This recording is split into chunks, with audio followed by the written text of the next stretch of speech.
আসসালামু আলাইকুম এভরিওয়ান। মায়ের মৃত্যু গল্পের ৩ নাম্বার পর্ব। তো চলো বেশি কথা না বলে গল্প শুরু করা যাক। আফসানাকে দেখে আমার রিয়ার কথা মনে পড়ে গেল। রিয়াকে আমি কতই না ভালোবাসতাম। সত্যি সে পরি হলেও আমি ওকে বিয়ে করতাম, সারা জীবন আমার বুকে আগলে রাখতাম, কারণ আমি ওকে মন থেকে ভালোবেসেছিলাম। কিন্তু সে আমাকে বুঝলো না, তার জন্য কত কিছুই না করলাম। দিন শেষে আমি অপরাধী হয়ে গেলাম তার কাছে। থাক, আমি চাই সে অনেক ভালো থাকুক, আর এসব কথা এখন আর না ভাবাই ভালো। তারপর আফসানা ভেতরে আসলো, এসে আমাকে বলল, রেদওয়ান ভাইয়া তুমি বসো। আমি বললাম, তুমি খাবার এবং ওষুধগুলো এখানে রেখে যাও। কথাটা বলা মাত্র আফসানা বলে উঠল, আমি কেন যাব? আমি জানি আমি যদি এখন চলে যাই পরে আপনি আমাকে মারবেন। না, আমি কোনো মায়ের খেতে পারবো না, আমি আপনাকে অনেক ভয় পাই। আমি বললাম, তোমাকে মারবো না, কিছুই করব না, তুমি এখন যাও। আফসানা বলল, না আপনি খান, আমি এখানে আছি, আপনাকে ওষুধ খাইয়ে তারপর আমি যাব। তখন আমি বুঝতে পারলাম আফসানা অনেক নাছোড়বান্দা, ওকে যতই বলি না কেন ও যাবে না। আমি এটাও বুঝতে পেরেছি রেদওয়ানকে ও অনেক বেশি ভয় পেত, সেটার কারণেই ও যেতে চাইছে না। তারপর আমি খেতে বসলাম। খাবারে সবকিছুই আছে, কিন্তু আমার কিছুই খেতে মন চাইছে না। আমি অল্প একটু খেয়ে আফসানাকে বললাম, এবার যাও, আমি তো খেয়েছি, আর ওষুধগুলো এখানে থাক, আমি পরে খেয়ে নিব। আফসানা বলল, আমি আপনাকে খাইয়ে দিচ্ছি, এই নেন, এগুলো এবার খান। মনে মনে ভাবছি, আমার যদি বউ থাকতো তাহলে ঠিক এভাবে আমাকে খাইয়ে দিত। আমি তো আমার হাতের জন্য ভালো করে ভাতগুলো খেতে পারছি না, শুধু একটু খেয়েছি, তা না হলে তো আফসানা আবার যাবে না। তারপর ওষুধগুলো খাওয়া শেষ হলে আফসানাকে কিছু আর বলা লাগলো না। সে গুটি গুটি পায়ে হেঁটে দরজা বন্ধ করে চলে গেল। আফসানা যেতেই আমি লাইট অফ করে শুয়ে পড়লাম।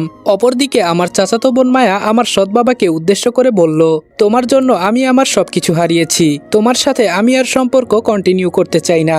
আমার সৎ বাবা বলল, চুপ হারামজাদি, তোকে আমার ভোগ করা দরকার ছিল, আমি ভোগ করেছি, এবার তুই আমার সাথে থাকবি নাকি থাকবি না এটা তোর ব্যক্তিগত বিষয়। আমার চাচাতো বোন মায়া এখন শুধু মনে মনে ভাবছে এবং আফসোস করছে, কেন আমি রনিকে ফিরিয়ে দিলাম, কেন আমি রনিকে ভালোবাসলাম না। আমি কতই না জঘন্য কাজ করেছি। আজকে যদি আমি রনিকে ভালোবেসে বিয়ে করতাম তাহলে আমার জীবনটা অনেক সুন্দর হতো আর সুখেরও হতো, কিন্তু এই জানোয়ারকে আমি বিয়ে করে আমি আমার সবকিছু হারিয়েছি। এখন সে অন্য মেয়ের সাথে পরকীয়ায় জড়িয়ে আমাকে বলে আমি নাকি অন্য ছেলের সাথে প্রেম করি। সব দোষ আমার উপর চাপিয়ে দিচ্ছে, আমার জীবনটা জাহান্নাম হয়ে গেছে। আজকে আমি তোমাদেরকে সবচেয়ে বিশ্বস্ত বুকমেকার ওয়ানেক্স সম্পর্কে বলতে চাই, যেটি পিএসজি এবং সিরিয়ার অফিসিয়াল পার্টনার। এই অ্যাপে আপনি cricket, football, tennis live match দেখতে এবং তাদের স্কোর ভবিষ্যৎবাণী করে সহজেই অর্থ উপার্জন করতে পারবেন। সেই সাথে বিএমডব্লিউ গাড়ি, আইফোন, ল্যাপটপ এবং আরও অনেক নগদ পুরস্কার জেতারও সুযোগ রয়েছে। এই অ্যাপটিতে আপনি crash, crystal, under and over 21 ইত্যাদি গেম খেলে সহজেই আয় করতে পারবেন। সাইন আপ করার সময় আমার প্রচার কোড রেদওয়ান8 ব্যবহার করে আপনার প্রথম জমাতে 24,000 টাকা পর্যন্ত পান। আপনি বিকাশ, নগদ, ব্যাংক, ক্রিপ্টো, পেপাল এবং অন্যান্য সহজ পদ্ধতির মাধ্যমে সহজেই আপনার জেতা টাকা তুলতে পারবেন। এখানে আপনি 24 ঘন্টা 7 দিন গ্রাহক সহায়তা পাবেন। তাই এখনই গুগলে ওয়ানেক্স সার্চ করে অফিসিয়াল ওয়েবসাইটটিতে গিয়ে রেজিস্ট্রেশন করুন। আর রেজিস্ট্রেশনের সময় অবশ্যই আমার প্রচার কোড রেদওয়ান8 ব্যবহার করে প্রথমবার ডিপোজিটে 24,000 টাকা পর্যন্ত পান। আমরা যে রনির মাকে খুন করেছিলাম ইচ্ছে করছে এটা সবাইকে চিৎকার করে বলে দেই। রনির কোনো দোষ ছিল না, সেটাও বলে দেই সবাইকে, কিন্তু কিছুই করার নেই। সবাইকে বললে তো ওর সাথে আমিও ফেসে যাব। এমন সময় আমার সৎ বাবা বলে উঠল, তুই কি আমার সাথে থাকবি নাকি থাকবি না সেটা বল মায়া। এমন সময় আমার সৎ বাবা বলল, তুই কি আমার সাথে থাকবি নাকি থাকবি না। মায়া বলল, না থেকে আর কি উপায় আছে, তোকে যেহেতু বিয়ে করেছি তোর সাথে তো থাকা লাগবেই। আমার সৎ বাবা বলল, তাহলে আমি অন্য মেয়েদের সাথে রাত কাটাবো, ওইসব বিষয় নিয়ে তুই কোনো নাক গলাতে পারবি না মায়া। মায়া বলল, ঠিক আছে, কারণ মায়া এখন ঝগড়া করতে চায় না। মায়া যদি অন্য কাউকে পায় সে ওকে ফেলে রেখে চলে যাবে, তাই আপাতত মায়া চুপ করে আছে। আর এখন যদি মায়া চলে যেতে চায় তাহলে 100% শিওর আমার সৎ বাবা ওকে মেরে ফেলবে। একেই হয়তো বলে যেমন কর্ম তেমন ফল। এদিকে রিয়ার চাচাতো বোন সেতু রিয়ার কাছে গিয়ে বলল, আপু চল না আমরা মানুষের দুনিয়ায় চলে যাই, আমরা এখানে থাকবো না। সেতু কথাটা বলার একটাই কারণ, সে চায় রনির সাথে রাত কাটাতে, রনিকে নিজের করে নিতে। কিন্তু রিয়া এই বিষয়ে কিছুই জানে না। রিয়া বলল, কি করে যাব, কোনো তো উপায় বের করা লাগবে। সেতু বলল, আপু আমার কাছে একটা উপায় আছে, আব্বু আর আম্মুকে না বলে আমি আর তুই একসাথে চলে যাব। ওই বইয়ের একটা লাইন লেখা আছে, ওই লাইনে আমি এমন কিছু দেখেছি যেটা পড়ার মাধ্যমে মানব দুনিয়াতে যাওয়া যাবে। রিয়া বলল, সত্যি বলছিস তুই? সেতু বলল, হুম। রিয়া বলল, তাহলে ঠিক আছে, আজকে রাতে আমি আর তুই একসাথেই পরীর রাজ্য ছেড়ে চলে যাব। কিন্তু তুই কেন যাবি, তুই ওখানে গিয়ে কি করবি? সেতু বলল, আমি শুধু দেখতে যাব সেখানে মানুষগুলো কেমন, পরিবেশটা কেমন। রিয়া মনে মনে ভাবছে সেতু হয়তো এজন্যই যাচ্ছে, কিন্তু রিয়া তো আর জানে না রনির জন্য যাচ্ছে। রিয়া বলল, তাহলে আজকে আমরা একসাথে চলে যাব। সেতু বলল, আচ্ছা। এদিকে পরের দিন সকালে আমি ঘুম থেকে উঠলাম। উঠে আমি দরজাটা খুললাম। খুলে দেখি আফসানা আমার দরজার সামনে দাঁড়িয়ে আছে। কিছুই বুঝতে পারলাম না, এত সকাল সকাল আফসানা কেন এখানে দাঁড়িয়ে আছে। আমি আফসানাকে বললাম, এখানে দাঁড়িয়ে আছো কেন? আফসানা বলল, রেদওয়ান ভাইয়া মেঘলা আপু তোমাকে নিচে আসতে বলেছে। আমি বললাম, তো তুমি কলিং বেল দিবা না? তুমি কখন এখানে এসেছো? আফসানা বলল, আমি এখানে প্রায় 30 মিনিটের মতো হয়েছে দাঁড়িয়ে আছি। আমি বললাম, কি এতক্ষণ দাঁড়িয়েছিলে তুমি? তুমি কি পাগল হয়েছো? তুমি কলিং বেল দিলেই তো হতো। আফসানা বলল, আমি যদি কলিং বেল দেই তাহলে তো তোমার ঘুম ভেঙে যাবে, আর তোমার ঘুম ভেঙে গেলে আমাকে তো অনেক বকা দিবে। সেজন্য আমি কলিং বেল না দিয়ে দাঁড়িয়ে আছি তোমার অপেক্ষায়। নিচেও যেতে পারছি না, কারণ মেঘলা আপু না হয় আমাকে আবার পাঠাবে। আমি বললাম, আচ্ছা ঠিক আছে, এখন চলো নিচে, আর এখন থেকে তুমি এমন কষ্ট করবা না, ঠিক আছে? আমি তোমাকে বকা দিব না।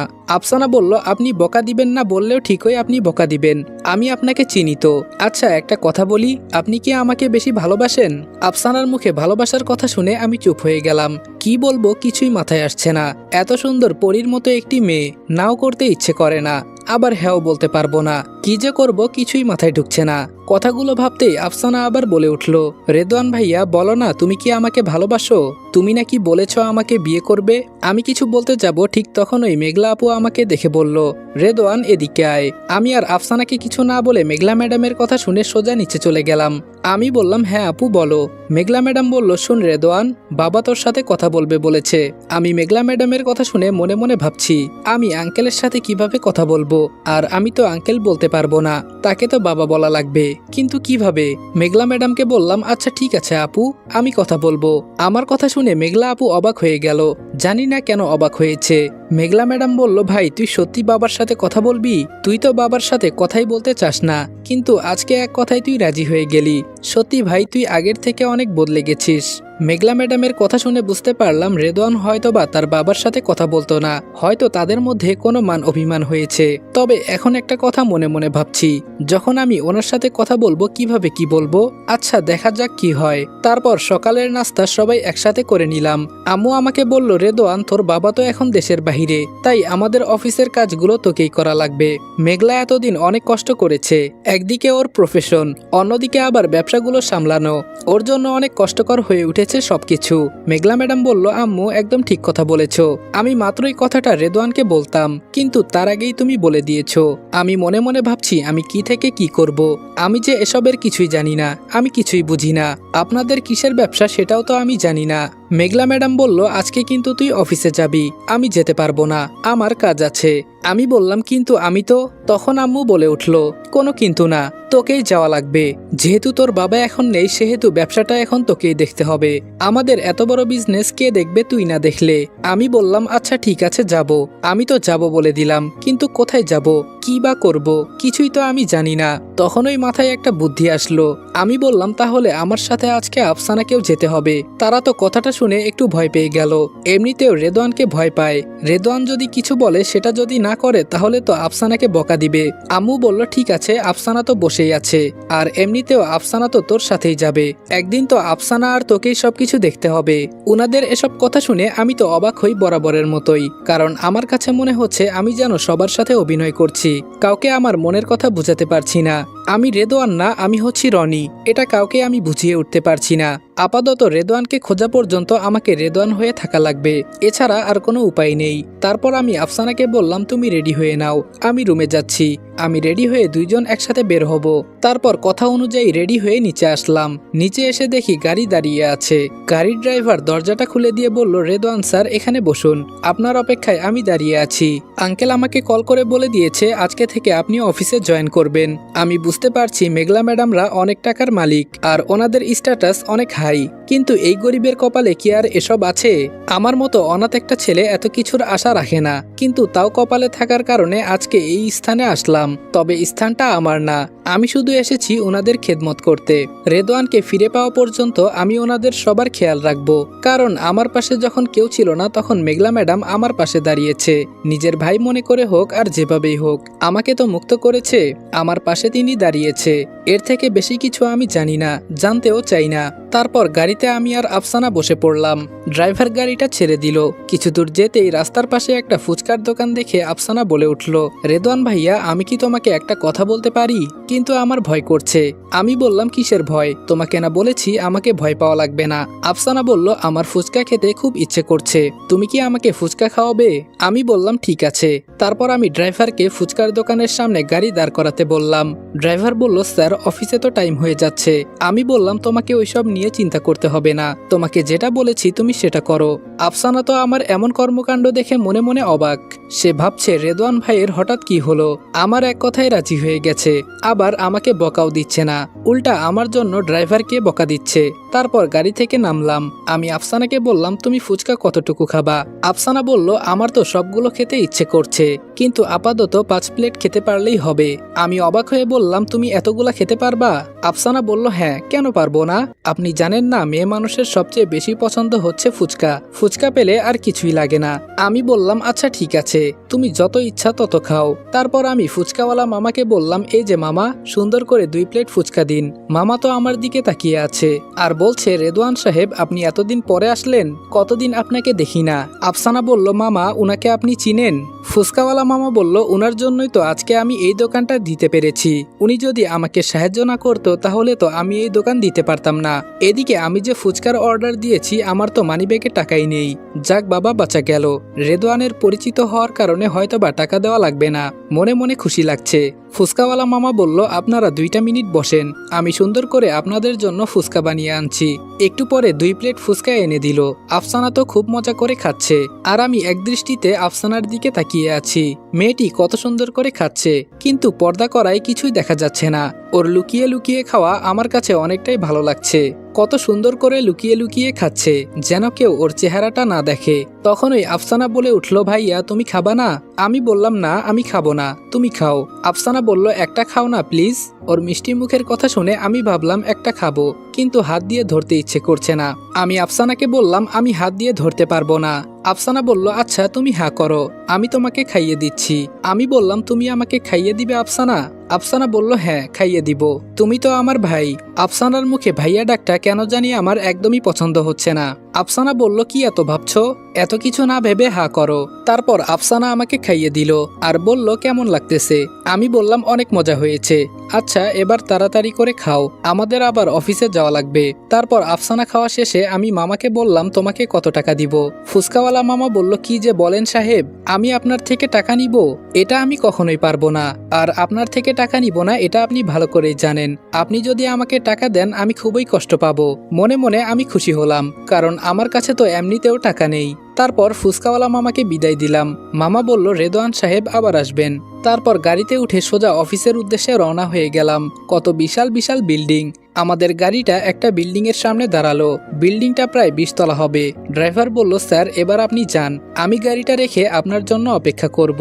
ভেতরে যেতেই কয়েকটা মেয়ে আর অনেকগুলো ছেলে, মধ্যবয়স্ক অনেকেই আছে, সবাই ফুল হাতে নিয়ে দাঁড়িয়ে আছে আমার জন্য। আমি ভেতরে যাওয়া মাত্রই আমার উপরে ফুল দেওয়া শুরু করলো সবাই।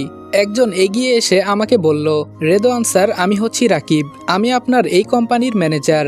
স্যার বলেছে আপনি আসবেন, আপনার সকল দেখাশোনা আমাকে করতে। পাশ থেকে আরেকটি মেয়ে হেঁটে আসলো। মেয়েটা দেখতে বেশ সুন্দর, কোনো নায়িকার থেকে কোনো অংশে কম না। আমাকে বলল, আমি হচ্ছি পরি। আমি একটু মস্কারা করে বললাম, আপনি পরি নাকি আপনার নাম পরি? মেয়েটা একটা হাসি দিয়ে বলল, আমার নাম পরি। আমি বললাম, কিছু মনে করবেন না, একটু মজা করলাম। পরি বলল, আরে স্যার কি যে বলছেন, আমি আবার কি মনে করব? আচ্ছা, আমার কাজ হলো আপনার কখন কি লাগবে না লাগবে, কোথাও যদি কিছু না বোঝেন বা কোনো কিছুর প্রয়োজন হয় ওইটার দেখাশোনা করা, এক কথায় অফিসে আপনার সাথেই থাকা। আমি মনে মনে ভাবছি রেদওয়ানের জন্য কত কিছুর আয়োজন করা হয়েছে, সে অনেক ভাগ্যবান। তারপর পরি আমাকে বলল, চলুন স্যার, ভেতরে চলুন, আপনাকে অফিসে সবকিছু আমি বুঝিয়ে দিব।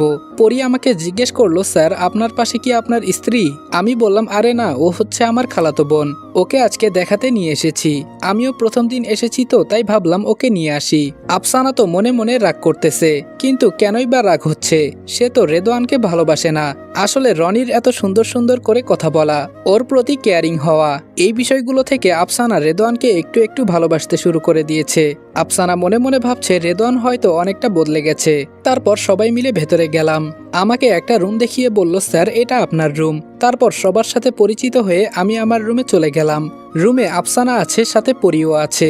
আমি সেখানে বসে বসে একটা কথা ভাবতেছি, রেদওয়ানের সাথে এই পরিবারের কি হয়েছে যার জন্য রেদওয়ান এত কিছু ছেড়ে চলে গেছে। নিশ্চয়ই রেদওয়ানের সাথে তার পরিবারের অনেক বড় কিছু হয়েছে, যার জন্য সে সবকিছুর তোয়াক্কা না করে পরিবার ছেড়ে চলে গেছে। তবে আমাকে আস্তে আস্তে বিষয়টা জানতে হবে। আমি আফসানার দিকে তাকিয়ে আছি, কেমন যেন ও নিঃশ্বাস ফেলতেছে। ওকে দেখে মনে হচ্ছে অনেকটা রেগে আছে।